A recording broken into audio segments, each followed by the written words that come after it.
Bismillahirrahmanirrahim. Assalamualaikum warahmatullahi wabarakatuh. Waalaikumsalam warahmatullahi wabarakatuh. Alhamdulillahilladzi at'amana bi nikmatil imani wal islam. Asyhadu an la ilaha illallah wahdahu la syarika lah wa asyhadu anna Muhammadan abduhu wa rasuluhu la nabiyya wa la rasula ba'da.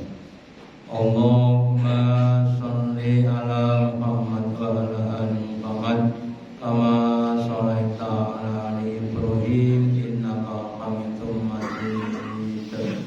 Wa barik ala Muhammad wa ala ali Muhammad kama barakta ala ali Ibrahim innaka Hamidum Majid. Qala Allahu ta'ala fi kitabihil karim. A'udzu billahi minasy syaithanir rajim. Ya ayyuhalladzina amanu ittaqullaha haqqa tuqatih wa la tamutunna illa wa antum muslimun. Bapak Ibu hadirin yang dirahmati Allah, yang pertama dan utama, marilah kita selalu meningkatkan, menambahi kesyukuran kita, keimanan dan ketakwaan kita kepada Allah Ta'ala, dan yang telah memberikan kepada kita kenikmatan yang banyak. Semoga dengan kesyukuran kita Allah Ta'ala berkenan memberikan kepada kita kenikmatan yang lebih banyak dan barokah di dunia sampai di akhirat. Amin. Bapak Ibu hadirin yang dirahmati, setiap pekerjaan itu membutuhkan namanya petunjuk. Untuk apa? Supaya pekerjaan tadi dapat dikerjakan dengan baik dan benar. Demikian juga dalam kita manusia menjalankan tugas hidup di dunia, maka dibutuhkan petunjuk supaya hidup kita tidak salah. Maka dalam kesempatan pagi ini saya akan menyampaikan pentingnya petunjuk dalam kehidupan kita, supaya pekerjaan kita, amal kita dapat mencapai kualitas yang maksimal. Yang pertama, bahwa yang dapat memberikan petunjuk itu hanyalah Allah. Kenapa? Karena Allah yang maha tahu dan yang maha mengetahui apapun yang terjadi dan apa yang akan terjadi. Maka di dalam surat Al-Kahfi, surat yang ke-18 ayat yang ke-17, Allah firmankan, "May yahdillahu fahuwal muhtadi." Barang siapa yang ditunjuki Allah, maka adalah orang yang muhtad, orang yang mendapat petunjuk, yang akan menjadikan pekerjaannya awalnya diterima Allah. Sebaliknya, wa mayyudil falan tajawaliya musibah. Dan barang siapa yang disesatkan Allah, maka dia tidak akan mendapatkan wali penolong yang dapat memberikan petunjuk. Contoh, kalau dalam bidang kesehatan antara dokter dengan kira-kira pinter mana dalam bidang kesehatan? Tentu pintar Pak Dokter, kenapa dia ahli kesehatan? Maka kalau kita ingin mencari petunjuk tentang kesehatan, tanya pada ahli kesehatan, jangan tanya kepada ahli teknik. Lah kalau yang sakit motor kita, minta petunjuk kepada siapa? Ya kepada bengkel motor, jangan kepada dokter, nggak mudeng nanti ya. Lah demikian dalam hidup ini kita harus mencari petunjuk dari Allah. Maksudnya apa? Petunjuk kehidupan, mulai dari apa tujuan hidup kita. Ya, kalau kita cermati tujuan hidup seorang itu berbeda-beda. Orang-orang kapitalis hidupnya hanya untuk mencari harta sebanyak-banyaknya. Orang-orang sosialis hidupnya hanya untuk berbuat baik pada sesama. Ya. Sedangkan orang-orang hedonis hidupnya hanya untuk bersenang-senang dan senang. Sementara kita orang-orang beriman hidupnya adalah untuk mengabdi menyembah kepada Allah Ta'ala dalam berbagai macam lapangan amal-amal yang kita dapat lakukan. Makanya monggo kita harus berusaha mencari petunjuk kepada Allah Ta'ala dalam berbagai macam hal. Sehingga dalam surat Al-Fatihah kita sudah saya katakan kita matur ihdinas siratal mustaqim siratal ladzina an'amta 'alaihim ghairil maghdubi 'alaihim waladdallin. Ya Allah, tunjukkanlah kami ke dalam jalan yang benar, yaitu jalannya orang-orang yang telah Kau berikan nikmat-nikmat apa? Nikmat keimanan, nikmat keislaman. Bukan jalannya orang-orang yang Kau murkai. Kenapa dimurkai? Karena dia tahu tapi tidak mau. Ya.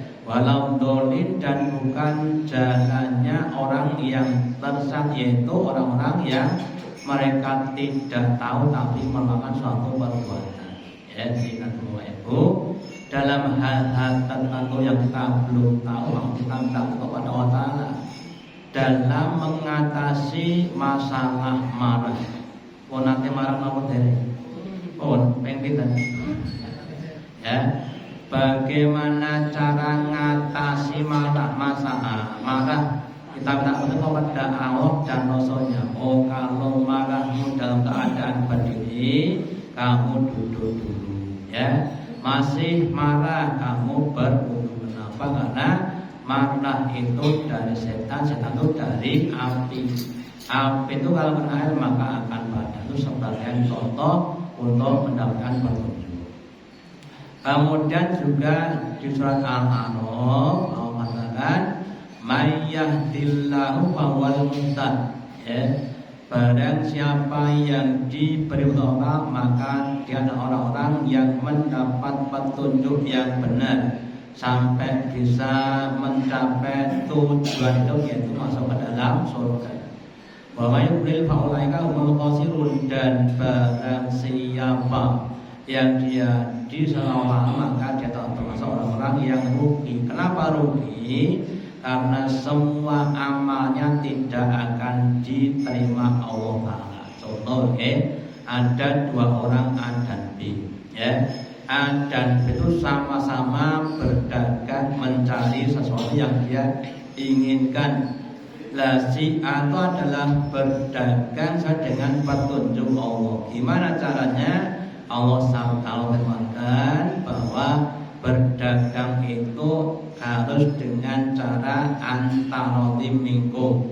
Ya ayyuhalladzina amanu la ta'kulu amwalakum bil batili ila antakura antarotim minkum. Ya, itu petunjuknya.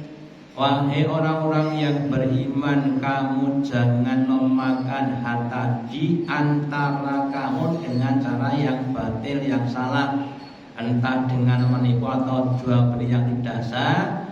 Ila antakuna tijarotan antarodim minggu, kecuali dengan tijaroh, dengan jual beli, dengan sewa menyewa, pinjam menutang hutang yang ridho antara kamu, antara pembeli dengan penjual dan sebagainya. Kenapa? Karena kalau kita jual beli dengan ridho, burikalahuma, akan diberkahi keduanya. Pembelinya diberkahi, penjual juga diberkahi. Lah si B itu orang yang mau saja tidak mendapat untung, ya, orang jualan sing penting entuk badi sing kata kemudian dia curang, dia ngurangi timbangan dan sebagainya, maka si B itu segala mudah tidak akan mendapatkan suatu kebaikan. Seandainya dapat uang banyak itu justru akan jadi penyebab musibah. Uangnya banyak, anaknya nakal kan jadi musibah. Atau yang lainnya. Jangan sampai kita disesatkan Allah, terus kita harus banyak minta petunjuk kepada Allah. Terus kemudian yang dapat memberikan petunjuk itu hanya Allah. Sekelas Nabi, apakah itu Nabi Ibrahim atau Nabi Muhammad, itu tidak dapat memberi petunjuk bimakna kita itu tauhid. Kalau hidayat insan bisa. Gimana caranya masalah? Oh gampang, caranya kamu beriman dan bertakwa kepada Allah, Tapi untuk bisa menerima itu tidak mudah, Maka dalam surat Al-Qasas dikatakan, innaka latahdi man ahbabta wahai Muhammad. Sesungguhnya engkau tidak akan mampu untuk memberi petunjuk kepada orang yang engkau cintai. Pamannya Nabi namanya Abu Thalib, orang yang seia sekata membantu dan membela Nabi dalam dakwahnya. Ketika mau meninggal dunia, Abu Thalib belum Islam. Terus Nabi datang di rumah Abu Thalib, berada di sebelah kanannya. Sementara sebelah kanan ada saudaranya namanya Abu Lahab, Abu Jahal, Terus Nabi matur kepada pamannya, ya ami, wahai paman, ucapkanlah asyhadu alla ilaha illallah wa asyhadu anna Muhammadar Rasulullah. Satu kalimat yang akan aku gunakan untuk membela kamu di hadapan Allah. Terus Abu Lahab dengan bencereng, Abu Thalib, kamu jangan menuruti ucapan si Muhammad. Kamu harus berada pada agama nenek moyang kita, sampai diulangi 3 kali. Dan akhirnya Abu Thalib mati dalam keadaan tidak Islam. Itu pamannya Nabi, yang dakwai Nabi, yang bantu Nabi. Kira tidak diberi namanya petunjuk, Makanya Bapak Ibu, kita manusia hanya bisa menyampaikan hidayah irsyad tentang mau dan tidak, itu petunjuk adalah dari Allah Ta'ala. Walakin yatimai akan tetapi Allah itu dan yang memberikan petunjuk kepada orang yang dikehendaki. Ada sahabat Nabi namanya Salman Al-Farisi. Aslinya dari Persia, sekarang ya Irak atau Iran, Dia ingin mendapatkan petunjuk sampai dia berjalan dari daerahnya ke Mekah, sampai dia jadi budak, sampai dia dijual belikan dan lain sebagainya.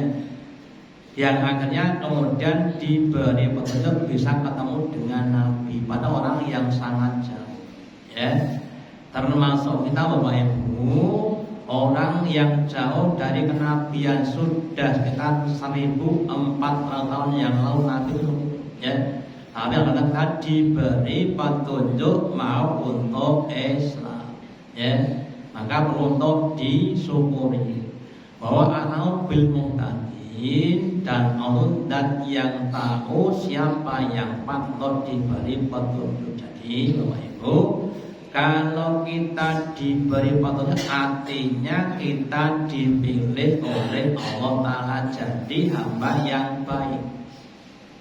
Dalam sebuah hadisnya Nabi bersabda, innallaha tuqil mala ala mayuhibu wa man la yuhibbu wa tu'til imana ala mayuhibu, yang artinya sesungguhnya Allah itu memberikan harta benda kepada orang yang dicintai dan yang tidak dicintai. Ya, ada orang Islam yang kaya, contohnya Nabi Sulaiman. Ya, tapi ada orang kafir yang enggak, contohnya si Qarun. Ya, wa tu'til imana ala mayyuhibbuhu, dan Allah hanya memberikan iman kepada orang yang dicintai Allah, yang tidak diberi cahaya iman. Dan harga iman itu lebih mahal dibanding sepenuh bumi emas dikalikan 2. Ya, hanya iman kita Bapak Ibu jangan ditukar dengan supermi. Jangan dijual kepada orang-orang lain. Ya, harus dipertahankan sampai akhir kita masing-masing. Terus petunjuk itu ada 2. Yang pertama hidayah dan hidayah taufik. Hidayah adalah petunjuk secara umum. Ya, saya sampaikan. Contohnya adalah ketika orang itu bertanya, bagaimana cara kita bisa masuk surga? Oh, dengan cara beriman dan bertakwa. Bertakwa itu apa? Bertakwa itu bil imtitsali awani wastinabi nawahi. Ya, dengan cara menjalankan perintah-perintahnya dan larangan-larangannya. Apa perintahnya? Dia adalah untuk menegakkan sholat. Ya, apa tujuannya? Untuk ingat kepada Allah. Aqimata lidzikri. Ya. Tetapi kenyataannya orang yang tidak mendapat hidayah taufik itu ya mendengarkan tapi tidak melaksanakan. Ya, kadang-kadang orang itu tapi tidak sempurna. Ya, sholat tapi setahun cuma 2 kali, Idul Fitri dan Idul Adha. Ya, atau yang lainnya Bapak Ibu. Ya, lagi monggo kita telah mendapat hidayah kemudian meminta untuk mendapatkan hidayah taufik supaya kita bisa mempraktekkan. Contoh lagi ya, apa bab masalah menangani anak. Ya, orang yang diberi amanah anak, satu adalah untuk mendidik anak. Bagaimana caranya? Yang pertama didoakan supaya menjadi anak yang soleh dan solehah. Ya, Robbi habli minas solihin. Ya Allah, berikan pada kami anak-anak yang soleh. Terus dididik dengan berbagai macam pendidikan yang dapat menjadi anak yang soleh. Diajari tentang kewaspadaan, tentang ketuhanan dan lain sebagainya. Lah kadang-kadang karena adanya kendala, adanya berbagai macam kendala, terus kadang-kadang mereka tidak kuat. Wes sakarepmu, swarga neraka sakarepmu. Lah, mereka adalah bentuk ketidakseriusan. Maka mau kita semuanya harus berusaha lebih semangat. Terus kemudian petunjuk, mohon untuk petunjuk. Tadi sudah sampaikan dalam arti katakan ihdinas siratal mustaqim. Ya Allah, tunjukilah kami ke dalam jalan yang lurus. Siratal ladzina an'amta alaihim, yaitu jalannya orang-orang yang telah Engkau berikan nikmat iman. Contohnya sama para nabi, para rasul, sahabat nabi dan orang-orang saleh yang lainnya. Contoh apa? Contohnya ketika kita diberi harta benda yang melimpah ruah. Oke? Senang apa senang dibanding bodoh kata. Ya. Ujian. Terus gimana cara kita diberi petunjuk lewat Nabi Sulaiman? Beliau katakan bahwa harta benda kerajaan yang luas adalah handa min fadli robbi liyabluwani akul am aku. Semuanya ini adalah fadilah, karunia Tuhanku kepada aku untuk muji kepadaku. Jadi kalau kita itu jadi orang kaya, jangan mengklaim bahwa harta adalah milik kita, bukan, tapi adalah fadilah kepada kita. Untuk muji askur am akur, apakah aku ini termasuk hamba Allah yang bersyukur atau hamba yang kufur, ya. Kemudian ketika menghadapi sakit, ya, pernah sakit apa tidak? Sakit apa? Kanker, kantong kering, ya. Nabi Ayub menjadi petunjuk kita ketika diberi sakit 18 tahun. Sakitnya itu budik borok, ya, luka-luka seluruh tubuh tanpa kecuali lidah dan matanya, ya. Tapi dia tidak mengeluh, ya. Beda dengan kita pakai mungkin loro lagi telung dino, kowe ora ngrasake, sing loro kowe kok ngrasake aku, gitu. Kita harus bersabar. Lah supaya bisa sabar, kita ambil manfaat dari sakit tadi. Apa manfaatnya? Sakit itu dapat menghapuskan dosa-dosa kita, ya. Sakit itu dapat meninggikan makom kita ke tempat yang sangat-sangat tinggi dibanding orang yang tidak sakit, ya. Dalam sebuah hadis di Sunan Abu Daud dikatakan tentang kisah Bapak Ibu, nanti ketika di kisah itu Allah akan menghisab orang-orang yang mendapatkan musibah, ahlu musibah. Ahlu musibah itu kemudian dihisab terus diangkat ke tempat-tempat yang tinggi. Lah ketika ahlu siha, ahli sehat, orang yang tidak kena musibah, melihat kedudukannya orang yang kena musibah, kemudian dia terperangah, kok begitu tingginya ya Allah, Engkau angkat saudaraku yang kena musibah. Kalau begitu aku mohon kepada Allah, kembalikan aku ke dunia, berilah musibah padaku supaya aku dapat mencapai tingkatan seperti itu. Kita nenten dunya kon milih panggih sehat kalih loro pilih pundi? Pilih sehat mergone napa? Mergone baru tahu nikmatnya, tidak tahu nikmatnya orang yang sakit. Ya. Lah kalau kita tahu nikmatnya orang sakit, maka kita akan pengen sakit, gitu loh. Kenapa? Nikmatnya lebih besar. Makanya kita semuanya berusaha untuk banyak belajar.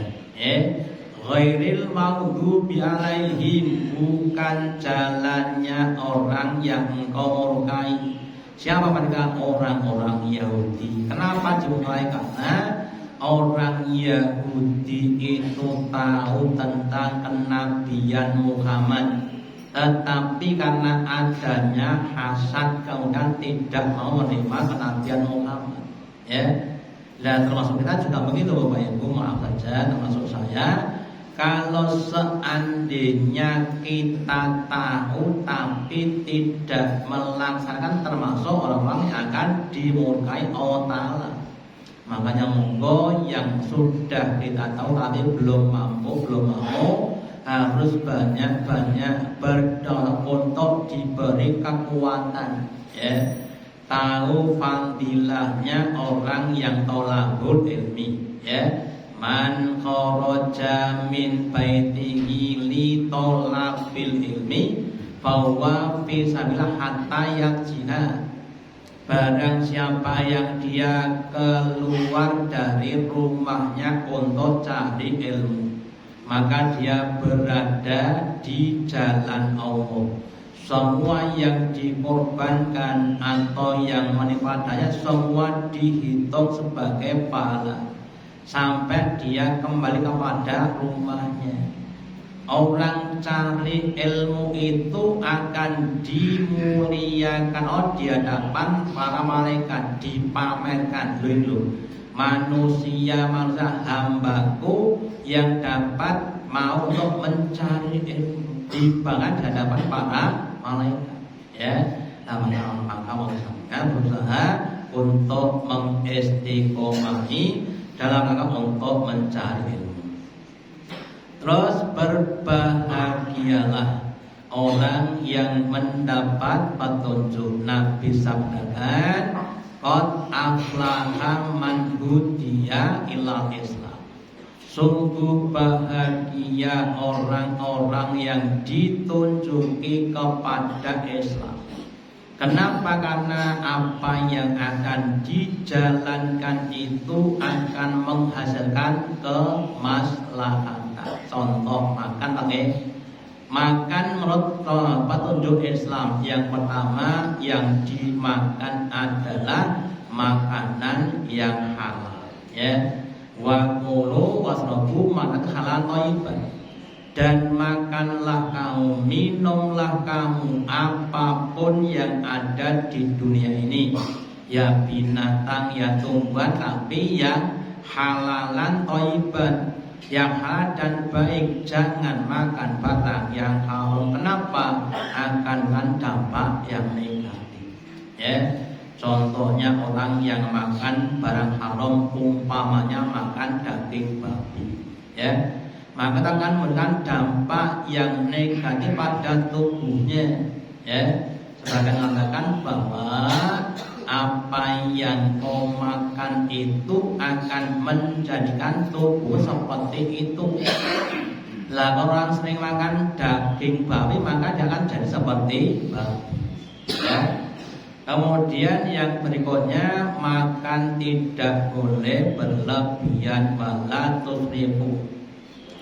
Nggak boleh berlebihan. Kenapa? Karena Bapak Ibu, kalau kita makannya berlebihan, akhirnya akan jadi obesitas. Ya, menjadikan badan kita tambah besar tapi tidak tambah kuat. Ya, kemudian cara makan juga begitu, pakai bismillah dan sebagainya. Ya, maka semakin banyak kita mencocoki ajaran akan semakin selamat, dan sebaliknya kalau kita tidak banyak kita tidak akan banyak selamat. Waruzika kafafan, ya. Dan orang Islam itu rezekinya kafafan, cukup, boten sah terlalu ada. Kita Pak, kita Bu. Ada 3 orang A, B, C diberi rezeki. Si A diberi rezeki 1 juta, si B 100.000, si C 10.000. Butuhnya cuma 100.000. Ya, si A butuh 100 tapi diberi 1 juta, berarti berapa? Kurangnya 900.000. Untuk apa kira-kira? Mung ditumpuk-tumpuk dipamer-pamer padahal misalkan dinilai bertanggung jawab. Ya, itulah Bapak. Orang-orang yang ultra kaya, yang sudah kayanya sangat-sangat kaya sekali. Hartanya sampai 3.000 triliun. Ya, kan lebih dari 500 ke Arab tinggi nopo. Yang kedua, si B butuh 100 dapat 100, alhamdulillah. Yang ketiga, si C butuh 100 adanya 10, kurang berapa? Dan boleh nomor boleh U.